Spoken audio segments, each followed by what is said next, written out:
Hey guys, welcome to another Cult Movie Tuesday right here on Night Owl Video. Today I'm talking about this movie, Mad Max Beyond Thunderdome, starring Mel Gibson and Tina Turner. So yeah, hope you'll stick around and hear the full rundown on this. I'll be talking about production, cast, crew, uh, critical response, my thoughts on the film, and all that jazz. So I hope you stick around. I hope you enjoyed yesterday's brand new feature, which was Mainstream Mondays. I don't know, it's kind of lame. I haven't thought of a cool name for it yet, but that's where I'm going to be reviewing kind of more mainstream movies, like hit movies and things like that. Yesterday I did Nobody starring Bob Odenkirk, so I hope you enjoyed that review as much as I did enjoy making it, because I really like that movie. Today, though, we're talking about the third installment of the Mad Max series after, of course, Mad Max and Road Warrior, Mad Max 2. Mad Max Beyond Thunderdome, of course, is an action sci-fi film from 1985.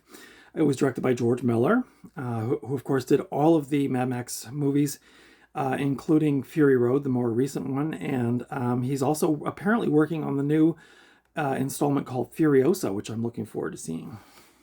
And this was also co-directed by George Ogilvie, who did a few other movies, but mainly he worked in theater, like theater. This movie stars, of course, Mel Gibson, who was in Mad Max 1 and 2. He was also in Braveheart. And my personal favorite Mel Gibson movie, Signs, the M. Night Shyamalan movie. I thought he was really good in that movie. This also stars Tina Turner, who was in Tommy, Last Action Hero, and of course has a long career as a pop rock singer and soul singer. And she unfortunately passed away a couple of years ago. So rest in peace to Tina Turner. The synopsis for this film is: in the third of the Mad Max movies, Max, played by Mel Gibson, drifts into a evil town ruled by Tina Turner and her posse. There he becomes a gladiator and gets dumped in the desert, where he is rescued by a band of feral orphans who have been looking for help for years. When several of them take his appearance as a sign and go off into the desert, he follows them back to the town where Tina Turner is. This preceded by Mad Max in 1979 and Mad Max 2, Road Warrior in 1981. The film is the third installment in the Mad Max franchise. It was Mel Gibson's last role as Max Rokitansky. It is the fourth installment, a fourth installment, which was Fury Road, was released in 2015, starring Tom Hardy as the character Max Rokitansky. The budget was $10 million, and this film made $36 million at the box office. So not a huge amount, but it did all right. Beyond Thunderdome was the first Mad Max film made without producer Brian Kennedy, who was killed in a helicopter crash in 1983, unfortunately.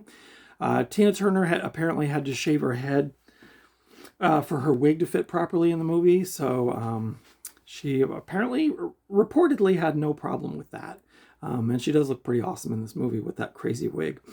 The sandstorm at the end of the film was allegedly real, and a camera plane flew into it for some shots. The storm in its entirety hit the crew in the desert, forcing them to ride it out in their cars or wherever they could find cover.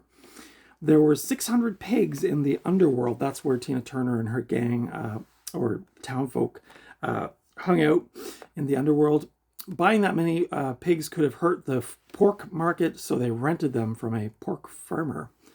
I thought that was an interesting fact. This is the only film of the Mad Max franchise to earn a PG-13 rating in the United States. The vehicles from the movie went on tour in 1985, appearing in car shows around Australia. So that would have been pretty cool to see, actually. I'm not going to lie. I'm not a car person, but I do like going to car shows for some weird reason. I love old cars and just weird cars, dune buggies or the Batmobile or just things like that. So it would have been really cool to see some of these vehicles up close. Beyond Thunderdome currently holds an 81% on Rotten Tomatoes.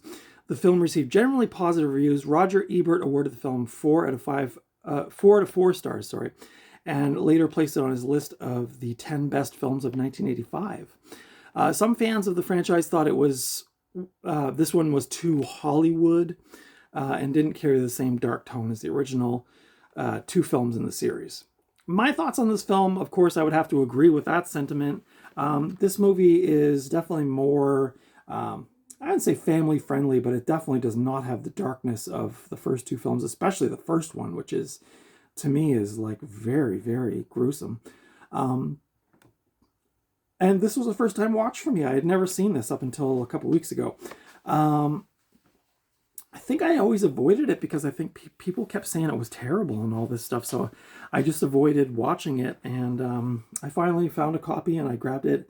And I like this movie. I thought it was fun. It's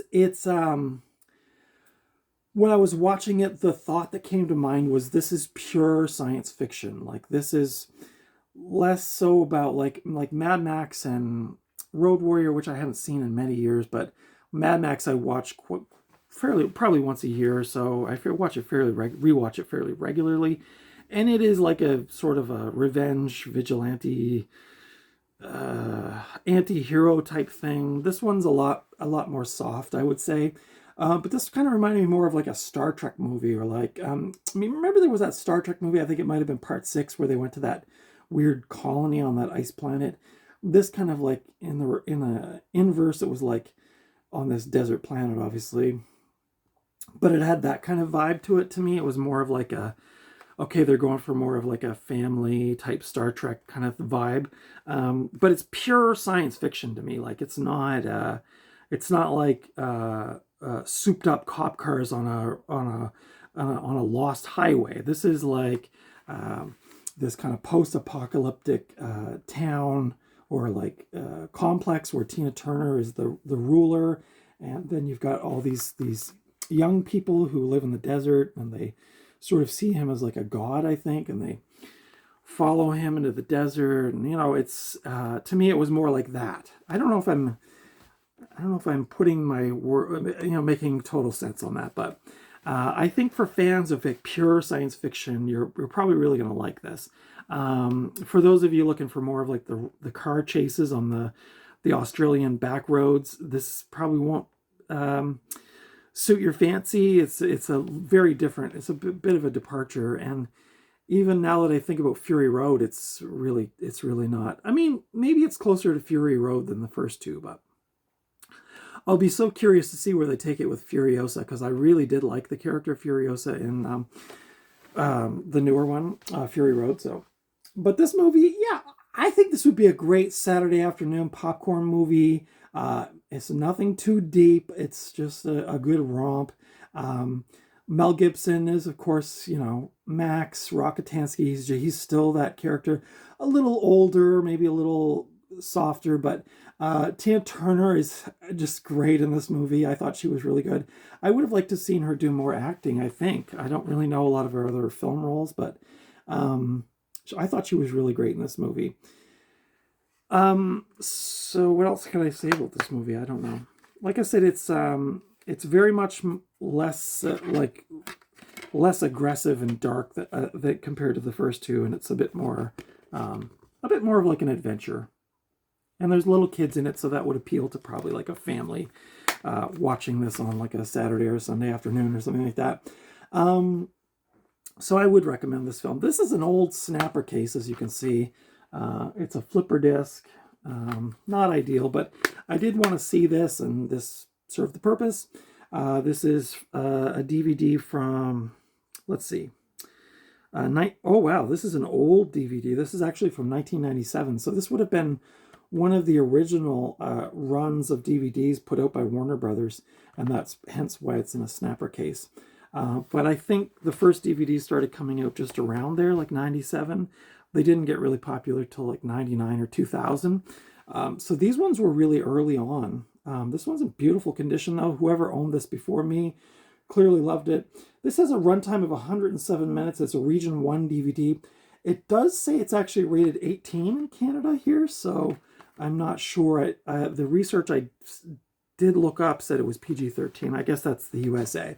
So this is rated 18 in Canada. Doesn't say why. I didn't find this movie overly violent or gory or anything, but You know, sci-fi action maybe will terrify the kids. Um, yeah, this has special features, soundtrack remastered in Dolby Digital 5.1, interactive menus, production notes, theatrical trailer. So this is very much like an early DVD, 1997. There's the picture of the DVD menu screen, which I'm sure a lot of you are familiar with those old school DVD menus. So this is a pretty bare bones. I don't know if this ever got any kind of like special release or anything, but I'm sure there's a Blu-ray of it out there somewhere. Gene Siskel of Chicago Tribune says, a series of films that just keeps getting better and better. Well, Gene, I'm going to have to disagree with you there. I thought the first Mad Max was hands down the best. Fury Road was very, very good too. And but this one was good. It's fun. It's a solid little sci-fi action movie, and I think you will enjoy it if you like those types of things. The cover art is cool. I think that's the original theatrical poster. I was talking about doing a best of artwork, or like movie artwork on cases and things like that. So I will probably be looking for things like this. This is quite a beautiful painting, though. In the grand scheme of things, now you get just the posters with people's heads on them. But back then, they really put a lot of effort into the artwork, and you can see that there. It's quite beautiful. I don't know how close I can get without it. There's some of the vehicles at the bottom racing towards you, and Tina and Mel.